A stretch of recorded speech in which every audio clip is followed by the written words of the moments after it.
Sotto, and we're political science from Arellano University, Pasig. So we are here to conduct an interview. So the first question is, who is Vico Sotto? Who is Vico Sotto? Hirap naman ang tanong niyo, unang tanong pa lang. Paano ko sasagutin yun? Yun, si Vico Sotto ay isang tao. Paano ba i-describe ang sarili ko? I'm 27 years old. I'm currently a city councilor, a member of the Sangguniang Panlungsod ng Pasig. Kaya, anong gusto niyo marami? Sir, what will be your, what will you do to improve the participatory system within the Pasig City government?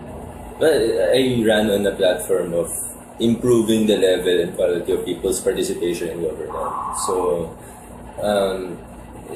the thing is, how can people participate if they don't have information? So, ang una kong gustong gawin, ang una kong gustong ipakilala sa lungsod natin, sa sistema natin, is to improve the access to information. Ibig sabihin, kung may isang mamamayan, may isang citizen na gustong magtanong about our government and our government's processes and mechanisms, dapat madali yung access. So, not to say naman na wala siya sa city natin kasi meron naman ng mechanisms for participation, meron naman ng mechanisms for getting access to information. But I think we have a long way to go. Marami pa tayong pwedeng gawin para i-improve ito. So that will be my focus in my first 2 years, first term ko ngayon, you know. So, yun ang gusto kong i-focus. I want to study what we can do in terms of local legislation for that. Sir, my question is, what are your plans for Pasig City as a new politician in Pasig? So yun nga, the primary job of a city councilor is local legislation. Para siyang, kung ano yung congressman sa national, yun yung councilor sa lungsod. Yes. So, my plans are, una, tutukan yung legislation natin dito sa Pasig. I mentioned kanina yung gusto kong palakasin yung people's participation. More specifically, I want to improve access to information. But in general, gusto kong tutukan talaga yung legislatura natin. Sa people's participatory. Oo, yeah. So, yung question mo is, ano plans ko? So, yun nga, ang focus ko. Ay, hello. Ito na yung mga chief. Basta, anong names niyo? Stephanie po. Stephanie, Michael, Andre. So, lahat kayo ay pol-sci students? Yes. Okay. So, yun. Dapat lahat ng ordinansa, lahat ng resolution na imumungkahi na file sa sanggunian natin. Dapat pinag-aaralan natin ang yun nga, legislation ng City Council. So dyan, one of the most important things na pinapasa ng City Council is our annual budget. So we're talking about almost 9 billion pesos of funds every year. So kailangan talagang tutukan yan ng mga konsehal. Well, of course, ng mayor, ang executive branch ang naghahanda, ang naghahain ng budget natin. Pero kailangan yung mga councilors, talagang hinihimay ito, pinag-aaralan ito. So as a councilor, that's my number one plan. Tutukan natin yung legislative aspect, yung budget ng ating lungsod. Yes. Sir, as a newbie in Pasig City, what do you think you can give to Pasig City in making new and fresh policy? Because Pasig City is made of old politician, old family. Hindi ako nagsabi niyan. Yes, ako po nagsabi po. Ano pong masasabi niyo bilang bago po sa Pasig? Ano pong maibibigay niyong bago? Kasi, siyempre, di ba, naibigay na po ng mga nakaupo dito yung mga pang-edukasyon, pang-livelihood, lahat po. Kayo po, kayo po bago po kayo, ano pong maibibigay niyong bago po sa City Council? Bago ako sa politics in the sense na ngayon lang ako tumakbo at nanalo. Pero kahit pa paano may experience naman from before. I'm proud na ako yung pinakabatang konsehal ngayon sa Pasig at 27 years old. Hindi ko alam sinong susunod sa akin na pinakabata. Late 30s na siguro, no? Almost 40. So, ako lang yung councilor in my 20s. So, I'm very proud of that. At the same time, I take it upon myself. I look at it not only as something na, I don't look at it like, oh, achievement ko to. Hindi. I take it upon myself na I have a responsibility. As a young councilor, I need to get new ideas, fresh ideas, and introduce it to our city, to introduce it to the political landscape of our city. Alam naman natin ang realities sa politics natin, not only in Pasig, but in our entire country. We have a culture of patronage politics. We have a culture of personality-based politics. It's a very traditional, very old style ang politika sa ating bansa. That's why we need fresh leaders, we need fresh ideas. And that's what I am trying my best to do. And that's what I want to introduce, and I'm doing my best na pag-aralan paano ba magandang baguhin ang sistema natin. Paano natin gagawin mas inklusibo ang mga institusyon natin sa ating bansa, sa ating lungsod. So, ano nga yung tanong mo? Wala na ako sa sinabi ko. Pasok na tanong. Kung gano'n po ba kayo level up ng position after your term? Wala. I just want to focus on what I was elected to do.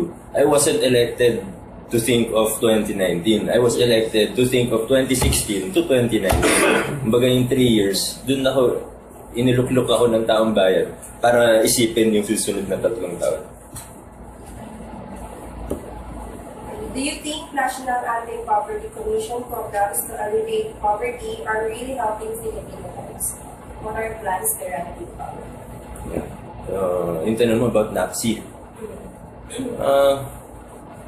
Well, in the last 6 years or even the last 12 years, nakikita natin may progress naman. Unfair naman sabihin sa mga nakaraang administrasyon na wala tayong progreso, walang nangyayari sa Pilipinas, and walang nangyayari to eradicate poverty. There have been, even if we look at what the international community has been saying, mag-favorable ang tingin nila sa Pilipinas ngayon eh. We're in a very good position economically. Ang question lang talaga is not whether we're growing as a country or our economy is improving. The question really is, yung growth ba na nararamdaman natin is inclusive? Is it inclusive? Meaning, sino ba nakikinabang sa growth na economy natin? Lahat ba or yung mayayaman lang? Right now, hindi ko masabing lahat talaga nakikinabang. But I think we're taking a step in the right direction. We have programs like yung 4Ps, yung conditional cash transfer. That's a very good program. Pero yung effects nun kasi, it's long term. Ang effects niyan is 12 to 18 years mo pa mararamdaman. Hindi mo mararamdaman yan in 2-3 years. Walang effect yan in even 6 years. Kailangan yan mag-graduate yung mga bata. So 12 to 18 years talaga. So we have to be patient, but at the same time, kailangan bantayan din natin. Ito, we have a new administration. Akong very optimistic na maraming magagawa yung Duterte administration to eradicate poverty. Ang gaganda naman yung plans. And, I think he's expressed his intent to continue, like yung 4Ps, for example. So kailangan natin, gawin natin inclusive yung growth. Kasi nandyan na yung growth eh. Nandyan na yung umuunlad tayo bilang isang bansa. Gawin lang natin mas inklusibo. Again, kaya yung platform ko for when I ran was people's participation in governance. Gawin natin yung mga institusyon natin mas inklusibo. In terms of economics, ibig sabihin, kung ako ay isang middle class lang or mahirap na tao, gusto kong gumawa, gusto kong magsimulaan ng negosyo, magagawa ko ito na pagkukuha ako ng business permit, hindi na walang mag-i-extort sa akin ng malaking pera, smooth lahat. Hindi man ako sure na magtatagumpay ako.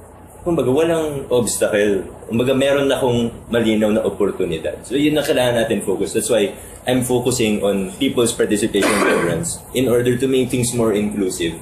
Hopefully, it will translate to more inclusive growth also. Many laws are passed on our Congress, and what do you think are laws that are not Ano yan, sorry?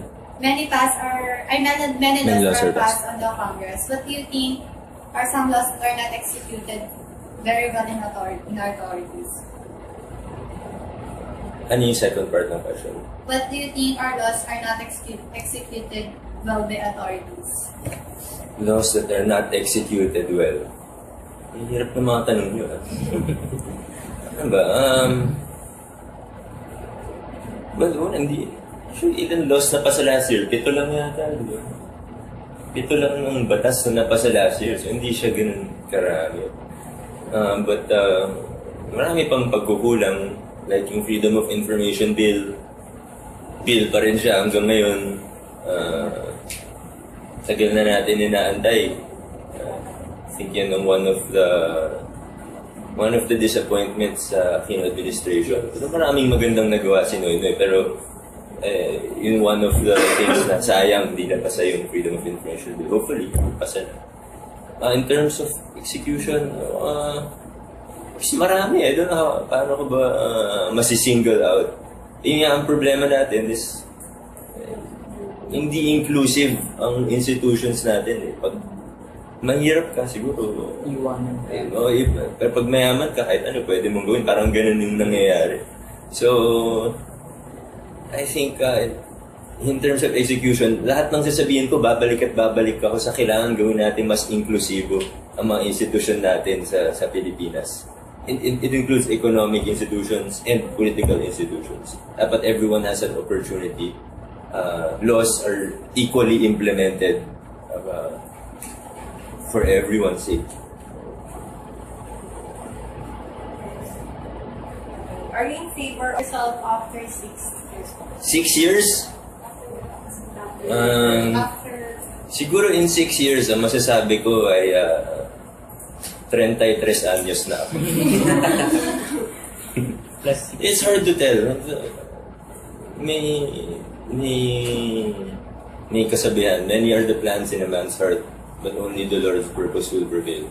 Ang hirap masabi I can plan so many things, but at the end of the day, plano lang yun eh. Hindi ko alam.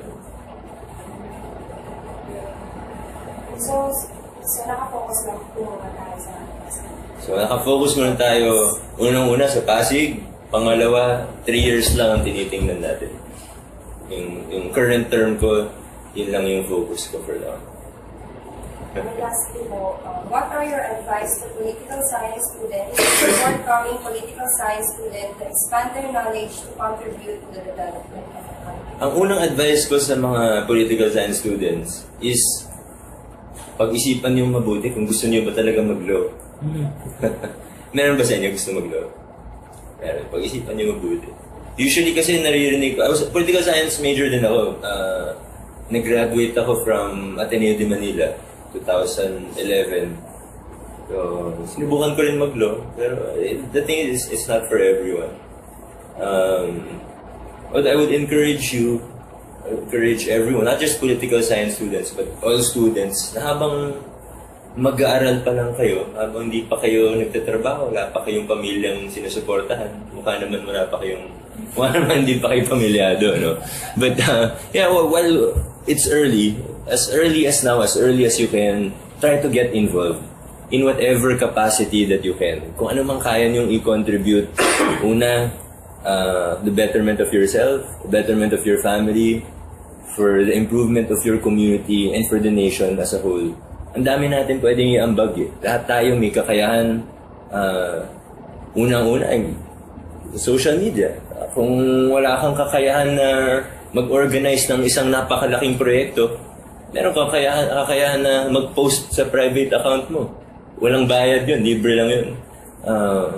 Pangalawa, syempre mag-aral na mabuti. Cliché man, corny man pakinggan, pero kailangan natin gawin kasi tayo ang pag-asa ng bayan. Tayong kabataan, tayo lang naman sa lahat ng problema ng Pilipinas, ng henerasyon ng ngayon, mga nakaraang henerasyon, tayo naman ang ako nun lahat eh. Tayo ang kailangan mag-ayos nun. So mag-aral na mabuti as early as now, get involved however way you can. Kayo, you're taking a step kasi involved kayo, very active kayo sa samahan ninyo, sa Pulsay. So that's a good first step. Maghanap kayo ng ways na to get involved sa even politics, Di naman kailangan sumali ng gobyerno, di naman kailangan tumakbo para tumulong. But study, try to get involved, and do what you can for the betterment of our country. May question mo po. Sabi mo last na yun. May question, ba't di po kayo nag-artista? Ba't di niyo po sinundan ang yapak ng mga magulang niyo? Curious lang po, curious lang. Kasi hindi lang talaga nahilig. Mahirap pilitin ng isang bagay na ayaw mo naman talaga. So yun nga, nabanggit ko kanina yung law. Ayoko naman maging abogado. So nag-law school ako for 2 years. Pero bakit ko pipilitin just because may nagsabi sa akin na maganda mag-abogado? Nag-aaral naman ako. Hindi ko kailangan maging abogado. At the same time, showbiz, pag-artista, hindi ko hilig eh. Ba't ko gagawin? Buti okay naman po kay Bossing Na hindi kayo mag-take. na hindi ako mag-artista. Sabi niya, okay mo. I'm sure matutuwa sila kung gusto ko, pero hindi naman sila namimilit. Si Papa, pati si Mama, very supportive sa akin. Kung anong decision ko, never nila akong pinilit na, oy, ito dapat mong gawin, ito dapat kurso na i-take up mo sa college. Never nila ginawa sa kaya very thankful ako na ganun yung parents ko. You can see it naman na very supportive si Bossing. Kasi nung kampanya niyo, nasa ubong na Hindi siya ugong. Hindi siya nakababa ng ugong. Hindi ko na po. Ako yun, baka... Picture kami sa kanya. Yes, ano Saan? sa palengke yun, yung kasama si Hindi Bossing. ko alam kung sa Valley. Nakababa siya mga 4-5 beses. Sa Valley po. Dami na pinuntahan. Napunta kayo ba din? Opo, malapit. Ubong lang naman po sa kanya. Lahat kayo taga-ugong? Hindi po. Tagasan yun, iba? Rosario po. Kainta? Layo na. Ilan oras papuntang school? Isa't kalahati? Tapos babalik isa't kalahati din? Parang sa... Ayun po. Thank you po. Okay. Maraming salamat. Maraming salamat po. Can I take a picture with you? Sige. Sure po. Select na kayo.